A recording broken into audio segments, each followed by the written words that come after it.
Performance USA, the greatest entertainers in America, as requested by you, the fighting men of the United States Armed Forces throughout the world. Command Performance, presented this week and every week till it's over there.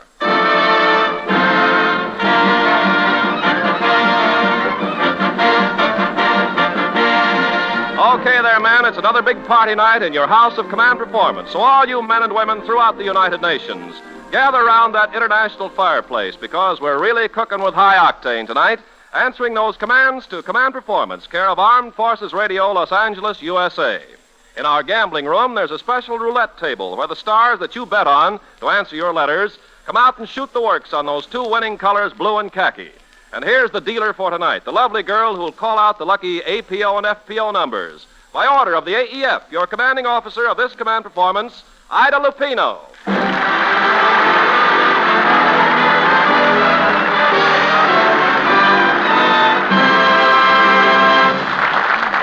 Thanks, Ken Carpenter, and hi there, fellows. Brother Carpenter spoke about gambling, and it made me think of that letter from Mickey Shiles and Merrill Black with the Canadian forces in Italy. Mickey signed off with, "Excuse the pencil, but I've just lost my fountain pen in a Yankee crap game." How did that boy get way over to Italy before losing it? Hello, Harold Johnson and your Air Depot gang in Northern Ireland. Happy, Pappy, and Slap Happy at 678. Hinky, Finky, and Stinky at 708. And in Australia, Tom Brubaker says, "One sound that always reminded me of home was the canary bird. How's for a canary to dig me a little jive? Okay there, Dickie Bird. Dig that boy."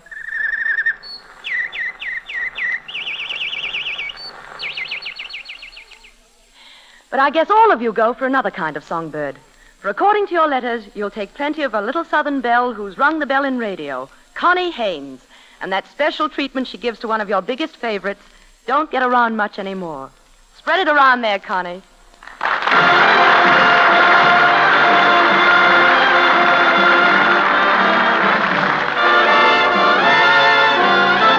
Missed the Saturday dance. Heard they crowded the floor. Couldn't bear it without you. Don't get around much anymore. Thought I'd visit the club. I got as far as the door. They'd have asked me about you. Don't get around much anymore.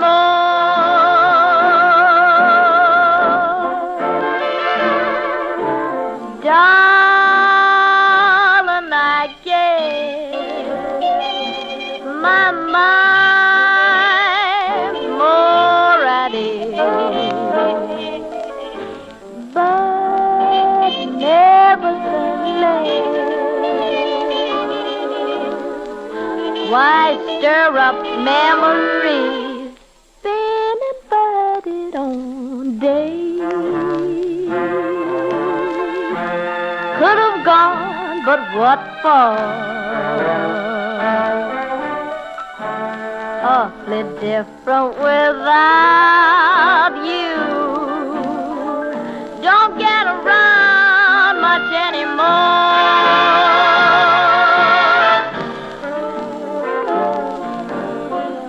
Don't give me those days. I could have gone, but what for? Awfully different without you, baby.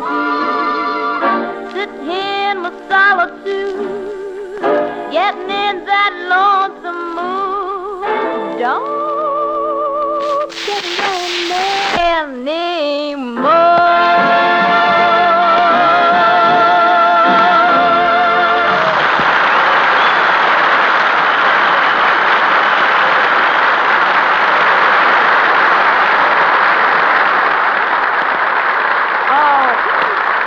Very, very tasty, and thank you, Connie Haynes. The more of the same to the 370th Army Air Forces Band of the San Bernardino Air Service Command. Gee, how'd you like to write that name on the blackboard 1,000 times? Here's a Trans-Pacific call to Corporal O.C. Charles Nix with regards from Ethel Waters. And hello from Fishkill, New York to Private Louis Taft and the Hut 5 truck drivers in the 153rd. Howdy does they go in the 505 mob, the stokers of A2 Mess in Cornwall, PFC Gilbert Mahler and the tankers at 306. And for all of you who like your swing swung out real hot, here's one of the greatest swing bands in or out of the GI Club. A command performance for the OTC band of Santa Anita playing Buster's Last Stand and led by that great big hunk of man, Master Sergeant Skinnay Ennis.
Oh, thanks, Skinnay Ennis and your GI virtuosos. Brother, what a band. And Skinny, look what your mule is.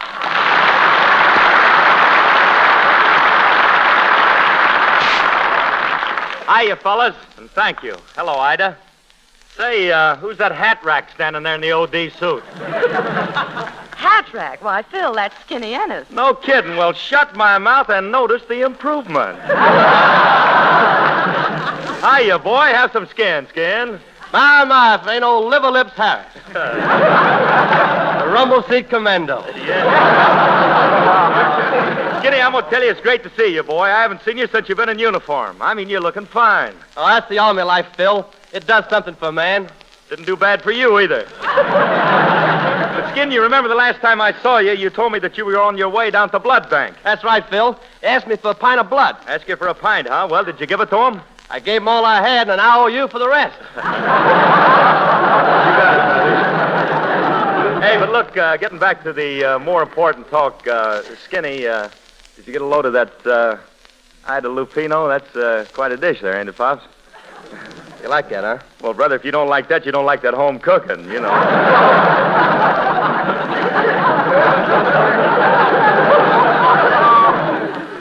Palace hears that crack, I'm dead. But you know something? I'm so crazy about that girl. You know, I was thinking about maybe buzzing her a little bit, asking her for a little date tonight, Skinny. You're wasting your time, Phil. Ennis is here. Well, what about it? What about it? I got away with women. I got away with a few myself, but... Hey, wait a minute, Harris. She wouldn't be interested in a Louisiana hillbilly like you. Who you calling a hillbilly, you southern fried G-string? Why, you Dixieland ham bone? Why, you Alabama black-eyed pea pod? What are you... Now, boys, no fighting. Quiet, Yankee.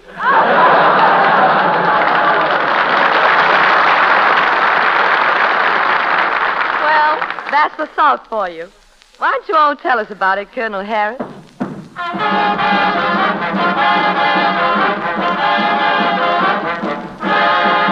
Won't you come with me to Alabama? Let's go see my dear old mammy. She's frying eggs and boiling hammy. That's what I like about the South. Now there you can make no mistakey. Where those nerves are never shaky. Ought to taste that layer cakey. That's what I like about the South. She's got baked ribs and candied yams, those sugar-cured Virginia hams, basement full of those berry jams, and that's what I like about the South. Hot corn, bread, and black-eyed peas, you can go with it as you please, 'cause it's never out of season. That's what I like about the South.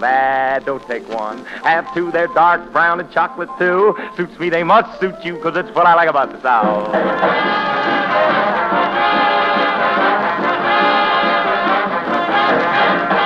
It's way down where the cane grows tall, down where they say you all walk on in with that southern drawl, 'cause it's what I like about the South.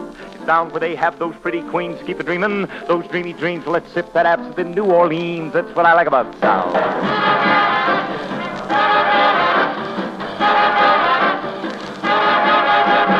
Here come old Bob with all the news. Got the box back coat and the button shoes, but he's all caught up with his union dues, and that's what I like about the South. Here come old Roy down the street. Oh, can't you hear those scuffling feet? He would rather sleep than eat, and that's what I like about the South.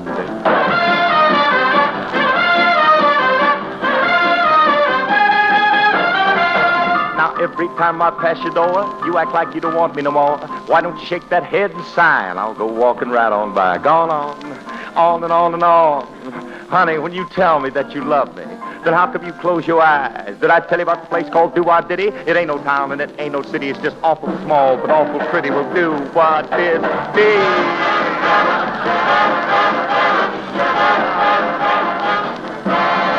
Well, I didn't come here to criticize. I'm not here to sympathize. But don't tell me those no good lies, 'cause lying gal, I do despise. You love me like I love you, send me 50. PDQ, rosy red and violet pink. I'm gonna get my 50, I don't say.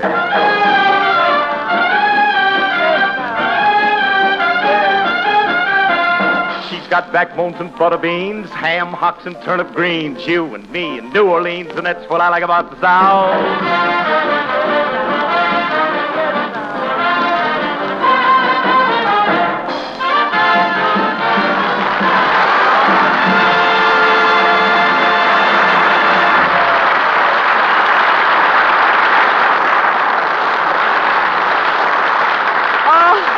Thank you, Phil Harris. I got my day's exercise just watching that lad. Next command performance packs up to visit Archie and Chet, the Night Swingsters at 980. Buster Hack and the 965 contingent. Maureen Kenny on Maxwell Drive in Glasgow. Johnny and Whitey, two more self-styled sad sacks at 986. Patrick Gill, Dougie, Wally, Mush, and the air mechanics in the British Fleet Aviation Arm. Thanks to A.C. Astor, Managing Director of Her Majesty's Theatre in Carlisle, for the friendly letter. Hello to Combat Photography Gang, alias the 7 Focus Cats at 635. Signalman Pat Donovan in Melbourne. Private H. Mail in Queen Alexandria's Military Hospital. And for Paul Geller, a Yank in the Canadian Army, and umpteen thousand of you. Here's an outfit we've all been waiting for. Right out of the National Barn Dance, fresh from that old hayloft in Chicago, the Hoosier Hot Shots.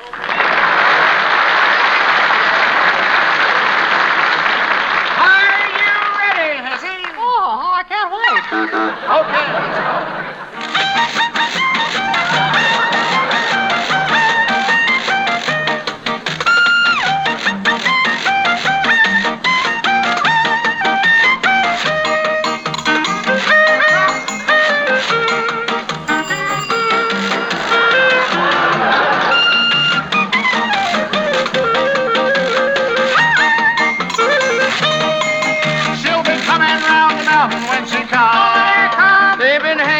The mountains all these years, singing songs about them train-wrecked engineers.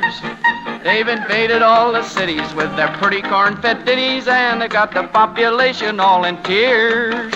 Oh, they came to town from them Nar Hills, now they're flashing dollar bills. Them hillbillies are Mountain Williams now. He's gone to town. They shuck their boots and overalls and even dropped their high-yalls. Them hillbillies are Mountain Williams now. Yeah, man. They left down home. They left down home. For a microphone. For a microphone. They're making dough. They're making dough. On a radio. That's They it. play around among the swells, play guitars in big hotels. Them hillbillies are Mountain Williams now. Oh, dee-do-lay. Get by down there. They descended, Gabe. They descended? Yeah. They descended. Oh, they descended from that hunter, Daniel Boone. Daniel Boone. He's the first great man to sing a mountain tune. Mountain tune. Oh, he sang it to his children. Now his great-great-great-grandchildren will be coming round the mountain pretty soon. Pretty soon. Daniel Boone, mountain tune. Pretty soon. Oh. They left their good old mountain shacks and they ain't never going back. Them hillbillies are Mountain Williams now.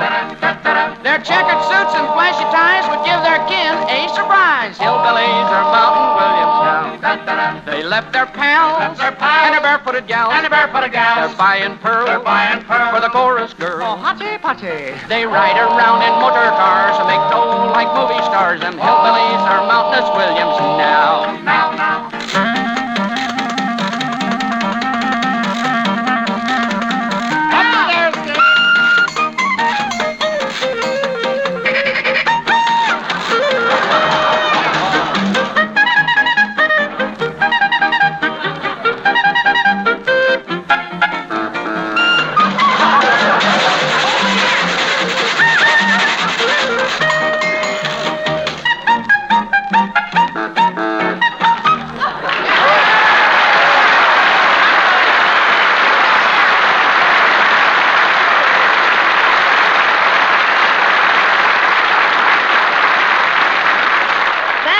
Hot shots.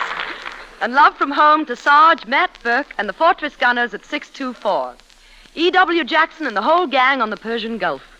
Lieutenant John Roberts and pals at 464. Tarpley and the Field Artillery at 33. Hangover Hanson at 24.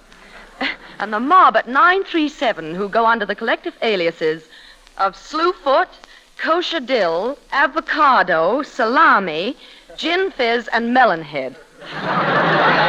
In your honor, it's another command performance for a coast-to-coast radio comedian who has caught your fancy.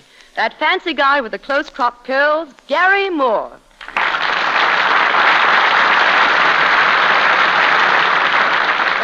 Thank you, Miss Lupino, and hi, you guys. And before going on with the McGilla here, I'd like everyone in the studio audience to do me one big favor, please. Will everybody in the studio audience please stand up? I'm not kidding. Come on, everybody stand up. Everybody, in the balcony, too. Come on, everybody stand up. That's fine. Now, will just the ladies sit down, please? Just the ladies, please. Just the ladies. Thank you. I came down here on a bus. I wanted to see some men standing up for each other. Thank you very much. You know, Mr. Moore, you have a very puckish turn of mind for one so dignified. Oh, but Miss Lupino, nowadays there's no such thing as an undignified job. Everybody's got dignity. Why, the telegraph boys are now calling themselves communication carriers. And hog callers have become pork persuaders. Street cleaners are curb chiropractors. And just this morning, my garbage man informed me that he is now a used vitamin convoy. I don't know, everybody's dignified. Well, I guess that's all right if it makes them happy. Well, yes, but then happiness is an elusive thing. Let me tell you the story of a man I once knew named Herman Plinch. Herman Plinch's lot was a sad one. It was all covered with weeds. Furthermore, he was born on a streetcar and never saw his mother again. Poor woman, she forgot to get him a transfer. But fate is kind, and Herman soon reached the age of 28. He really should have been 30, but the stork that brought him ran into bad weather and was grounded for 2 years in Kansas City. But 28 or 30, it mattered not. For Herman Plinch soon amassed a fortune manufacturing reversible roller skates for backward children. And pretty soon, he was the richest man in town, the proud owner of 4 swimming pools, hot, cold, lukewarm, and scotch and soda. Yes, Herman Plinch was a happy man until one night he went to the kitchen for a snack. He opened the refrigerator door, took out a cold piece of chicken, and closed the refrigerator door. He had taken one step, drumstick in hand, when suddenly a thought struck him. Did the little light in the refrigerator go off when he shut the door? Well, Herman was determined to find out. So stealthily, he crept back to the refrigerator and opened the door. The light was on. He closed the door. He opened the door, closed the door, opened the door, closed it, opened it, closed it, opened it, closed it, opened, closed, until finally he screamed aloud, "I must know!"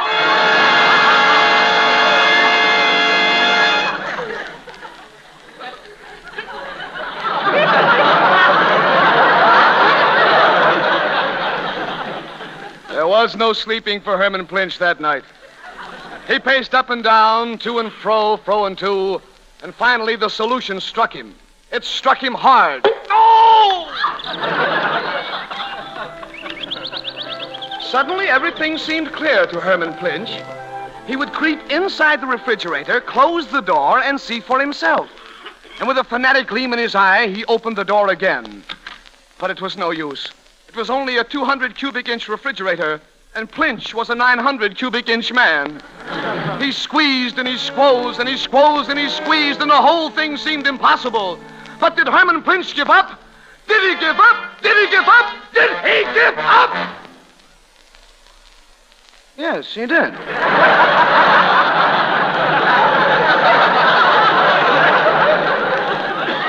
He fell to his knees, a broken man. He would never know about the light inside the icebox. He would never know whether it went off or if it stayed on. What good was his money? What good was his life? What good was anything? And for 6 months he sat there. He couldn't think, he couldn't eat. And at the end of 7 months, he was as thin as a bone. As thin as a bone, the very thing. Climbing unsteadily to his feet, he staggered to the refrigerator door, threw his 70 pounds against the handle. The door swung wide, and he fell into the icebox right on his face in the succotash. And as he lay there inside the box, his head nestled cozily on an artichoke, as the rope for dressing trickled gently down his chin, the door started to swing shut. Would the light go out at last? Would it? Would it? Would it? It did! The refrigerator light went out!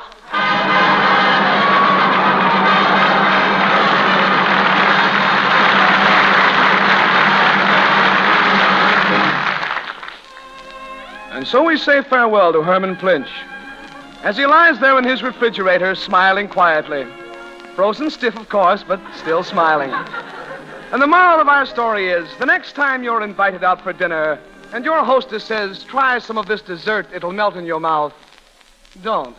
It might be Herman Plinch.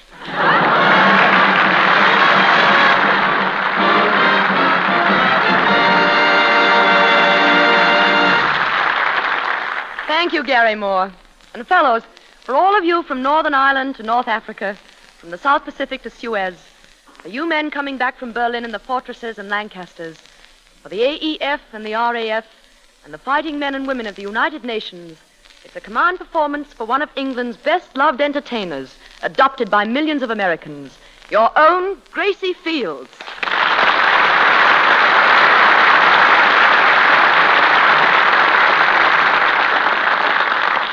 Thank you, Ida Lupino, and hello, boys. I wish you and I could be sweating out this command performance face to face. And mind you, that day will come, and it's going to come the sooner because of men who write letters like this one. It's from a gang in Standon Hall at the Orthopedic Hospital, North Ulishall Staffs, and they say, "We're British boys and terribly isolated. Our only amusement is the radio, and our favorite program, Command Performance. We have met quite a few American servicemen, and wherever they may be, in any corner of the globe, we send our sincere best wishes." That from the British to the Americans, and here, for every last one of you, is a little ditty you've all asked for. turned Herbert's face to the wall.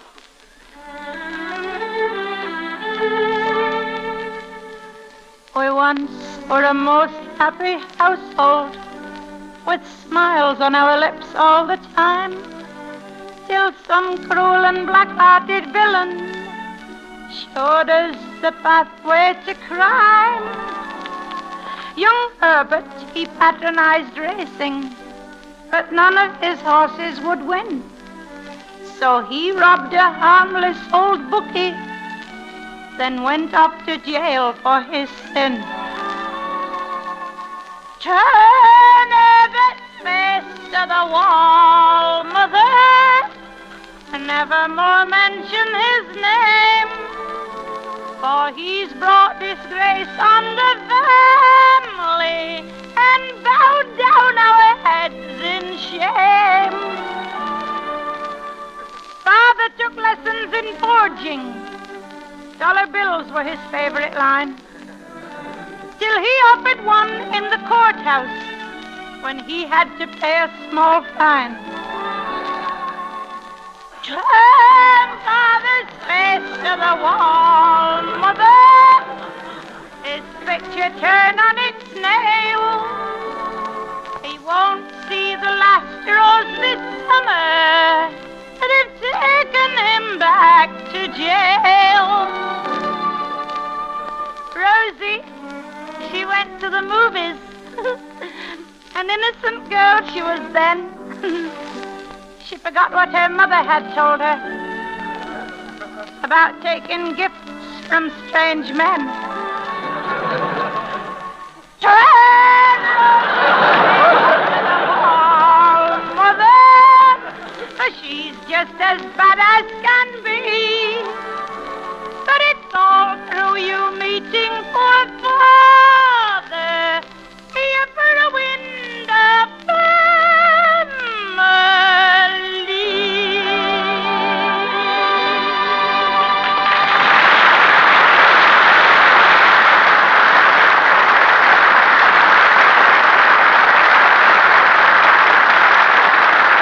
Thanks a lot, Gracie.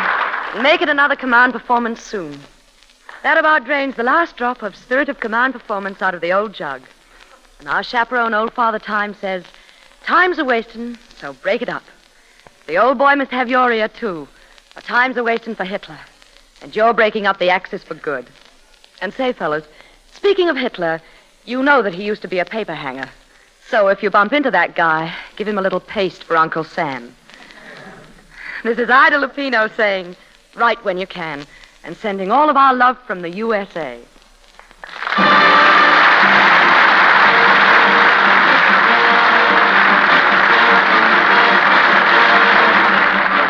And this is Ken Carpenter saying send your requests to your own show, Command Performance, care of Armed Forces Radio in Los Angeles, USA.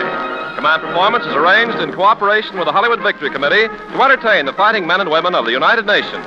This program was produced by the Armed Forces Radio Service.